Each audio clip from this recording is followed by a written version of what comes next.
কি অবস্থা রাসেল ভাই, কেমন আছেন? আছি আলহামদুলিল্লাহ। অনেকদিন পরে আপনার একটা সাক্ষাৎ নিতেছি আমাদের সালমান রিপন চ্যানেলে।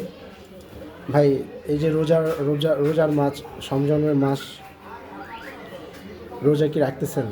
ইনশাআল্লাহ আল্লাহ তৌফিক দিছে, রাখতেছি। 30টা রোজাই কি রাখবেন? নিয়ত আছে ইনশাআল্লাহ।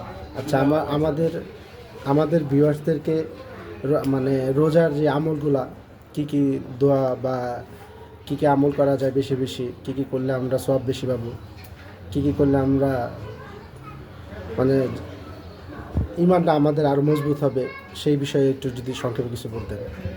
আসলে আমি তো ওই ধরনের ইসলামের পণ্ডিত না, তারপরে যতটুকু জ্ঞানে আমার আর কি জানি, রমজানের মাসটা হচ্ছে সংযমের মাস। এই মাসে আপনার ইবাদত সারা মাসে যেভাবে করেন সেটা রমজান মাসে একটু বাড়ায় দিতে হয়, কারণ রমজানে হচ্ছে আপনার বোনাসের মাস। আল্লাহ রাসূল সাল্লাল্লাহু আলাইহি ওয়াসাল্লাম বলছেন যে অন্যান্য মাসে যদি আপনি 1 টাকা দান করেন, সেই 1 টাকা যদি রমজান মাসে দান করেন, আপনার 7 থেকে 700 গুণ সওয়াব বেশি হয়। অতএব আমরা এতে বোঝা যায় রমজান মাসে আসলে মুমিন বান্দাদের বোনাসের মাস। যারা আল্লাহর নৈকট্যে আসীদের জন্য ধরেন দোয়া খারাপ করে, অনেক ধরনের দোয়া আছে। তবে আপনি দোয়া আছে কি আপনার ধরেন সুবহান আল্লাহ আছে, আলহামদুলিল্লাহ আছে 31 বার, কিংবা বেশি বেশি নফল নামাজ পড়তে পারেন। আরেক হয়েছে আপনার বেশি বেশি ইস্তেগফার করতে পারেন।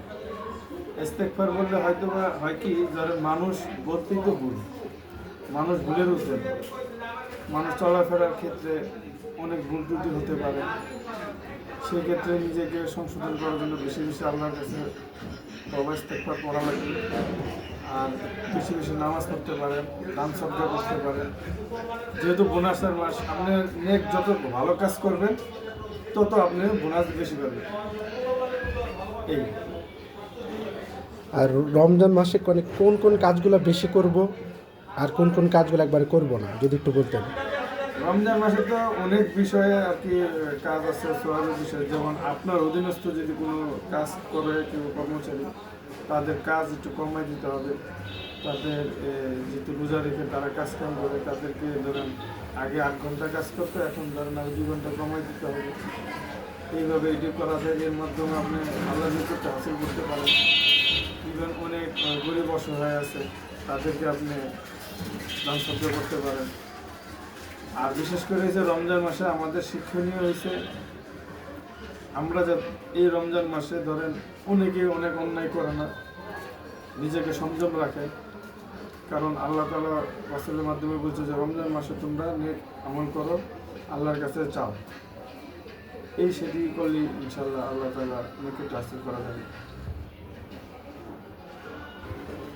রাসেল ভাই, সর্বশেষে আপনার কাছে আরেকটা প্রশ্ন, সেটা হচ্ছে মানে রমজানে যে তারাবি নামাজটা নিয়ে আমাদের আর কি কয় রাকাত, এটা নিয়ে একটা বিতর্ক আছে, মানে কথা আছে, কেউ বলে 8 রাকাত, কেউ বলে 12 রাকাত, এরকম কেউ মানে বিভিন্ন জনের এক একজনের এক এক মতামত। মানে আপনি এই বিষয়ে আপনার মানে কি ধারণা, অ্যাজ এ মুমিন হিসাবে আপনারটা আপনি বললেন।